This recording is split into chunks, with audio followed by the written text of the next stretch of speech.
हाय। मेरे पास एक क्वेरी आई थी कि 62 साल के पेंशनर को किस रेट पे कितना होम लोन मिलेगा।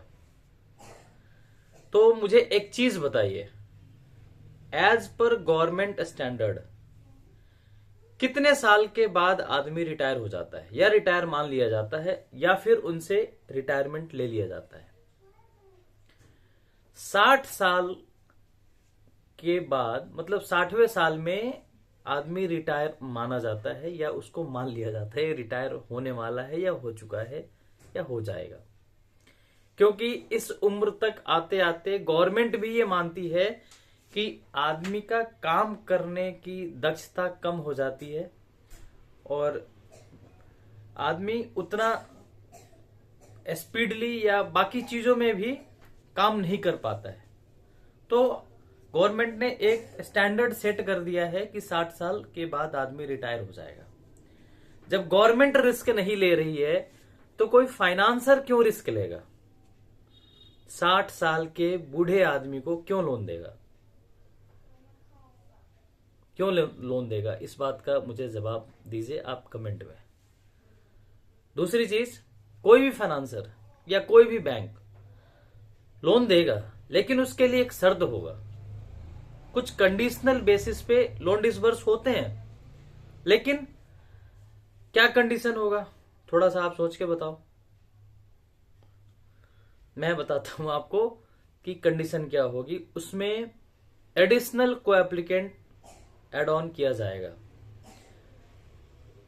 उनके लड़के को या उनकी वाइफ को या उनकी डॉटर को एज ए को एप्लीकेंट बनाया जाएगा, तब जाके 60 साल के बूढ़े आदमी को लोन दिया जाएगा। देखिए, कुछ लोग ऐसे भी होंगे जो बूढ़ा सुन के नाराज हो जाएंगे, मैं उनसे माफी चाहूंगा, लेकिन 60 साल की उम्र को 60 साल के उम्र वालों को बूढ़ा ही बोला जाता है। फाइनेंस में भी 60 साल के आदमी को बूढ़ा ही माना जाता है। तो वहां क्या होता है कि क्रेडिट मैनेजर या रिस्क मैनेजर क्या करता है, कंडीशन लगाता है कि एक को एप्लीकेंट एड ऑन होगा, चाहे बेटा हो या बेटी हो। नॉर्मली बेटे को एप्लीकेंट बनाया जाता है और फिर बेटे की इनकम को और पिताजी की इनकम को, यानी दोनों बाप बेटे की इनकम को क्लब करके लोन स्ट्रक्चर किया जाता है। वो भी मैक्सिमम 65 साल के लिए। 65 साल से भी ज्यादा लोन का टेन्योर नहीं होगा। 65 साल मतलब कि 60 साल तो उम्र है, 60 साल में आदमी रिटायर हो गया, मैक्सिमम 65 साल तक लोन दिया जा सकता है, यानी 5 साल का टेन्योर ही होगा, ओनली 5 ईयर्स। अगर अंकल की उम्र 62 साल हो रही है तो ये मान के चलो 3 साल तक का टेन्योर होगा और उसी में उनको रीपेमेंट करने होंगे सारे।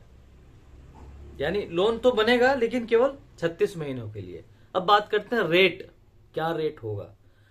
तो देखिए, हर एक बैंक का और या फिर हर एक एनबीएफसी का एक अपना आरओआई ग्रिड होता है कि कितने सिविल पे और कितने लोन अमाउंट पे कितना रेट दिया जाना चाहिए।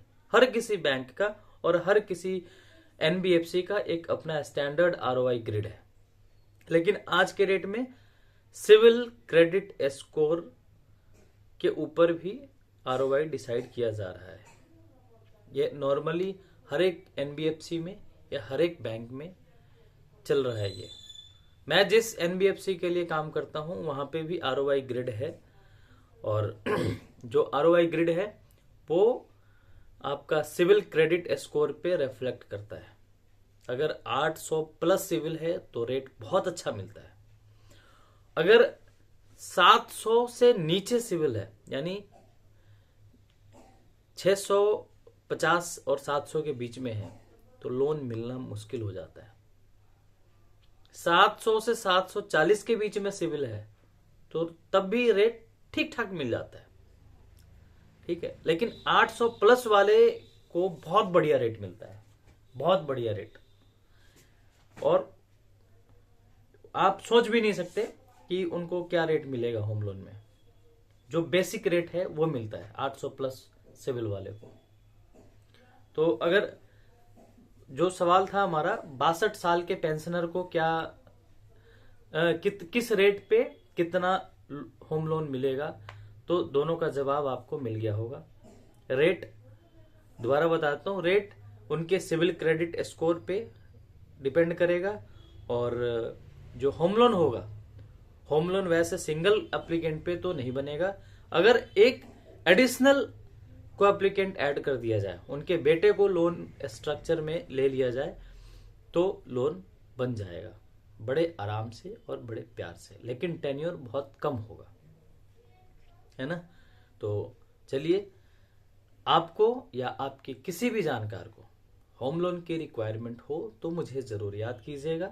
इस वीडियो के डिस्क्रिप्शन में मेरा मोबाइल नंबर मिल जाएगा, और बाय चांस मैं अगर फोन ना उठा पाऊं तो आप मुझे व्हाट्सएप कीजिएगा प्लीज, क्योंकि एक बार फ्लोर पे चढ़ने के बाद बहुत सारे काम होते हैं, बहुत सारी कॉल्स आती हैं, सभी कॉल्स को अटेंड करना होता है, तो कई बार बाय मिस्टेक फोन रह जाता है, मतलब नहीं उठ पाता, तो कुछ लोग नाराज हो जाते हैं। तो मैं कहता हूं कि आप नाराज होने के बजाय आप मुझे व्हाट्सएप कर दिया कीजिए, देर सवेर मैं आपको या तो कॉल बैक कर लूंगा या फिर मैं आपको व्हाट्सएप पे रिप्लाई दे दूंगा।